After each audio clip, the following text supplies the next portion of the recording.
Today I wanted to talk about my ultra-preparedness guide to mastectomy prep and what I'm taking to the hospital with me, as well as what I'm going to have here at home waiting for me when I get home from my surgery.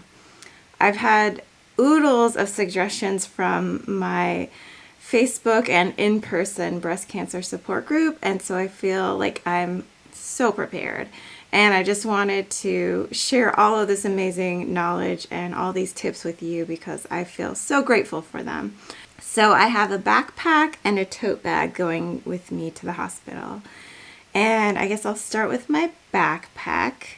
Inside of it, I have an arm sling. I bought this at Kroger to get ready for the fact that my left armpit will be extremely sore and I will not want to move my arm very much. Now, I should move my arm. I'm not saying I shouldn't, but this will be nice for in the car and during times when it's just super, super painful. Definitely want to move my arm quite a bit, even within the first 24 to 48 hours after surgery. But this is just for those moments and maybe hours, a couple of hours, that the pain is really spiking high, to keep my arm immobile and in the kind of place where it's kind of protecting the area that's had the surgery. Similarly, I got this cutie at Kroger, and this is just a little ice pack, just to make sure I have one to go home with.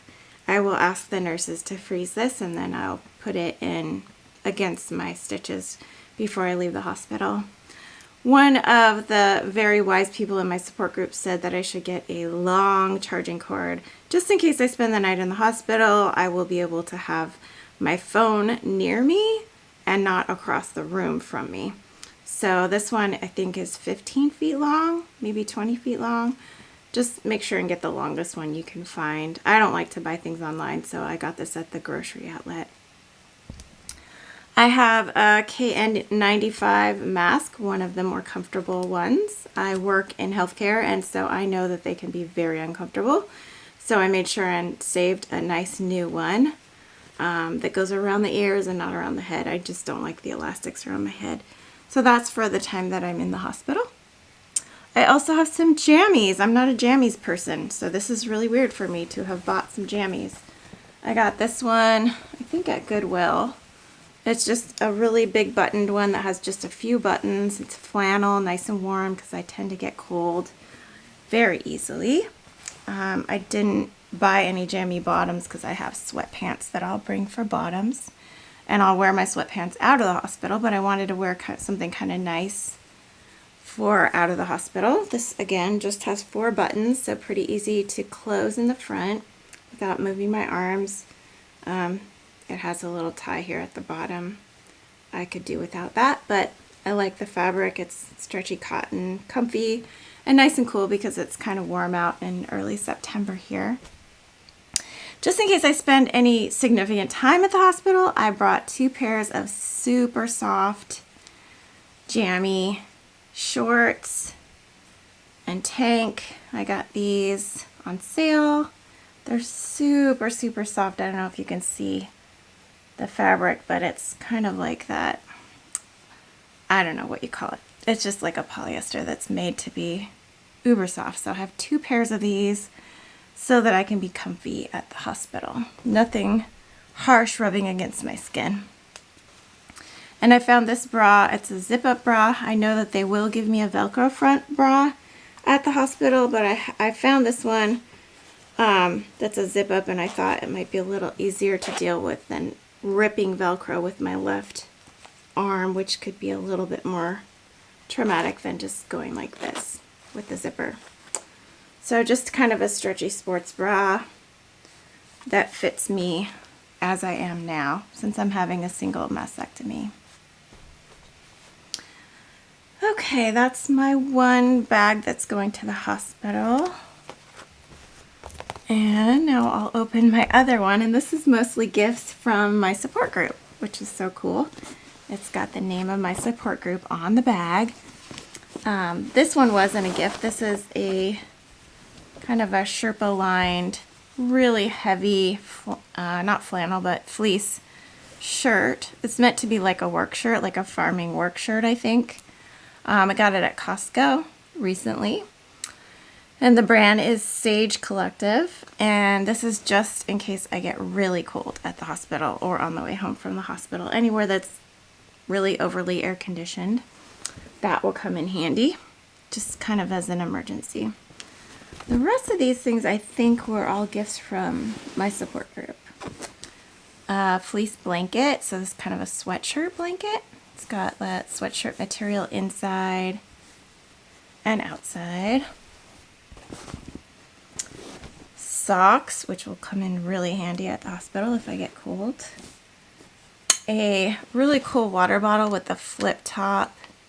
I think it has a straw. Yeah, it has a straw inside too, so that'll be nice. I'm not used to using straws, but I think for hospital time it will be nice to have a straw. And then there's a coloring book and some twistable color crayons. And these are the things that they gave me for the ride home. A little pillow. Hopefully I will get a bigger version of this in the mail before my surgery. I've ordered one from Blessing Box, and they give a nice big mastectomy pillow that I'll take with me to the hospital.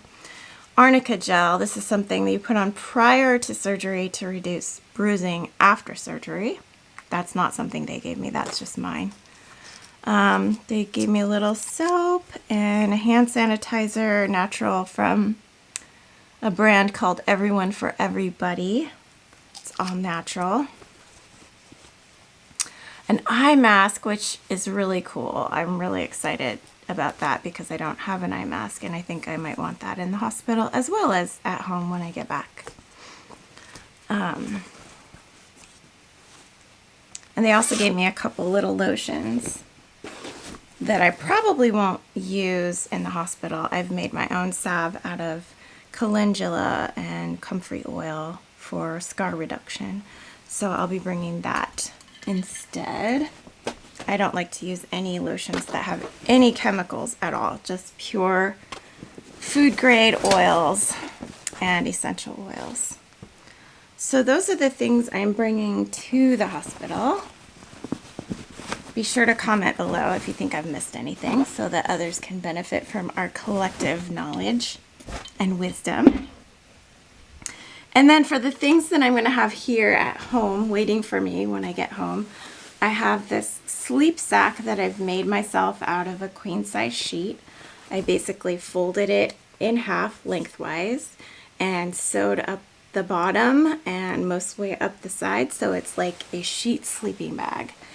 That way I can have something around my toes at night when I'm in my recliner and not have my toes peeking out. Even if I do have a nice warm blanket on top of me, I don't like to have my toes exposed to the cold air because I have horrible circulation, so which may be partly accounting for my immune system's lack of effectiveness. This is the robe that I plan to wear. It's super light and silky. It is actual silk. It's washable silk. And it is a wrap robe with a tie that comes around the front. And it's just really easy to put on. It doesn't come open very easily because it's not very heavy. And it's appropriate for the weather in early September. And then I have a number of shirts that I bought that I've kind of looked all over for just the right shirts. Ones that either button up with a few buttons, zip up with a simple zipper, or a wrap shirt. I have a couple of wrap shirts. So I'll give you a couple of examples. This is the wrap shirt. And I found this new. It just has one snap right here at the neck, and then it has a tie closure around the waist. So super simple. That's probably the easiest one to put on. Then I have a zipper shirt, and this one's black, so I'm not sure if you can see it, but it just has a zipper down the front. It's very trendy right now for the juniors section to find zippers on things. I will not wear this once I have recovered because it is way too young for me, but it will be very handy to have a zipper. Again, I have the same top that I'm taking to the hospital, another one just because I really like it, and another zipper one. You can see the zipper a little bit more easily on this. It goes all the way down, so I will be able to put it on easily like this and just zip it up. And you might remember this shirt from my last video. It's a little bit more of a sexy shirt. It's got a low neckline, but it only has 4 buttons, and it's pretty attractive, so I'll save that one for the first time I go out of the house, maybe, if I'm comfortable showing a low neckline.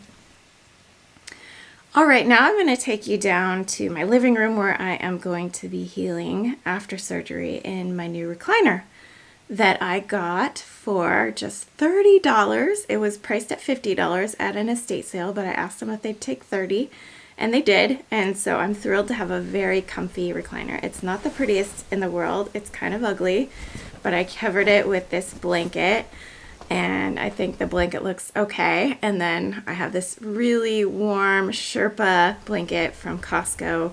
It's actually a Pendleton brand blanket, but it was only 20 bucks, so it's super thick and warm, and I think it will do the trick for keeping me covered at night. That's what I'm hoping.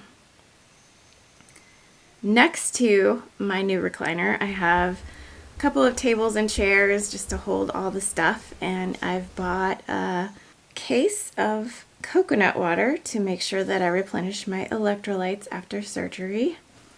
I'm a nutritionist, as you might have heard in some of my other videos, so I am a strong advocate of taking electrolytes anytime that you're overheated or your body is taxed in the least. So number 1 priority is electrolytes. I also have a bunch of soup already frozen in the freezer, and I have a neighbor that's bringing me a bunch more that will be already frozen and ready to pop into either fridge or freezer depending on how much soup I need. So like I said, if I missed out on anything that you think I really need, I know most people get a wedge pillow. I have this huge pillow that's sitting behind me, so I think I'll probably do okay with that once I'm back in my bed here. But yeah, if you have any other suggestions, then I would love to hear them. There's still time. I still have a little over 2 weeks before my surgery. So send me all of your suggestions and tips if you've been through this before. And if you haven't, then I hope that your surgery goes really well and you have lots of loved ones surrounding you and holding you in loving thoughts and prayers. I'll see you in my next video.